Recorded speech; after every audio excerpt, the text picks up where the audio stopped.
So what is your reaction to the events today? We reserve the death penalty in Texas for the worst of the worst. Killing a police officer in cold blood, full uniform, qualifies. And I think Robert Solis got what he deserved. I want to thank the jury. I want to thank the prosecutors in the case for doing an outstanding job. They worked nonstop over the last several years to get this case ready for trial. And I think the testimony that we heard on victim impact really shows the lifelong damage that this individual inflicted on so many people and families, that the right sentence in this case was death. One juror even said that the testimony of the young lady from the separate case is what did it for him. The now 16-year-old. Let me let one of the prosecutors talk about that. How important was including all of that in this? She was a very brave child, and she was very articulate in her description of what had happened. And for privacy reasons, I'm of course leaving her name out. But we are very proud of how strong and courageous she was to come in that courtroom and face the demons that she had to face. What were some of the challenges y'all faced just because he was representing himself? I'm sure, does that make it different for y'all? In one sense, yes, it makes it different. In another sense, no. Our job is to seek justice and to follow the evidence where it is. And we made sure to follow that evidence, to present the evidence as it was. And if anything, it makes us more respectful of the process, and it makes us more respectful of making sure that everything is done appropriately and accurately, and even more than we already would be in a case like this. So we wanted to make sure that his rights, that he had them, that he had the right to a trial, that he had the right to have the state present the evidence, and that's what we did. I know it may be speculation, but going forward, will him representing himself potentially be fodder for appeals? Sure. I mean, everything that happens or doesn't happen in a trial is fodder for an appeal and writs, perhaps, even if this case, and we believe it will be affirmed.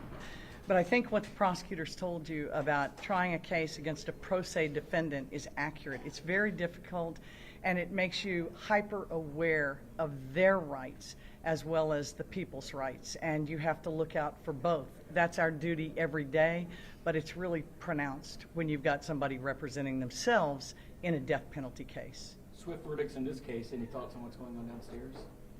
Well, not so swift. No, I think we're going to let Dhaliwal have his moment, and I think we'll address that case by case, next verdict. Was there anything y'all wanted to say just about the Dhaliwal family? What this has been like for y'all? What this means to y'all's department? Yeah, Katie.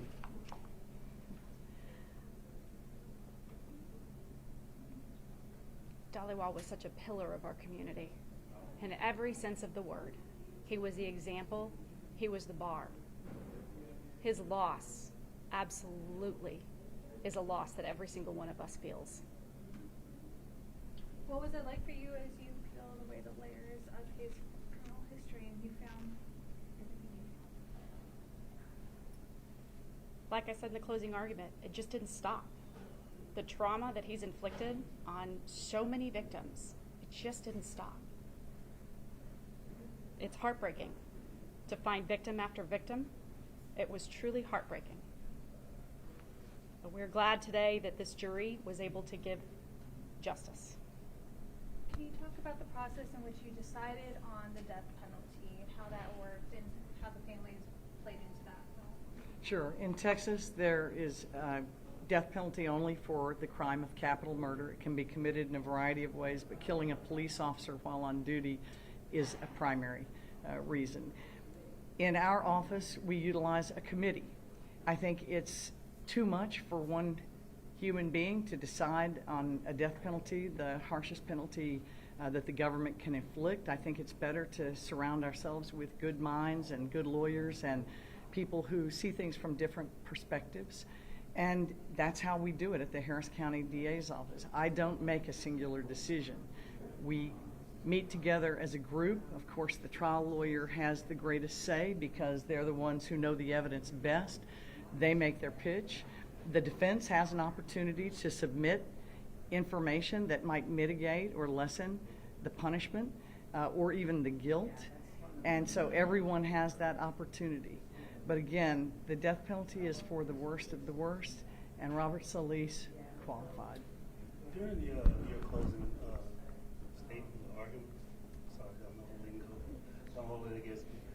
You got super emotional. What took you there?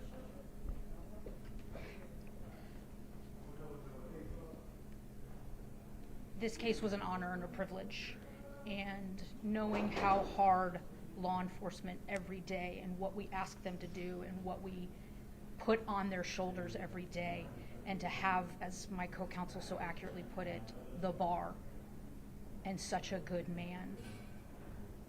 It's hard not to fight. It's hard not to get emotional, and I think for any prosecutor at this point in your career, if this doesn't bring you to that level of emotion, then you shouldn't be prosecuting these kinds of cases. And so I just made me think about how hard these people fight for us and how hard they work for us, and that is the best and the least that I can do for them. Thank you all. Thank you all very much. Thank you.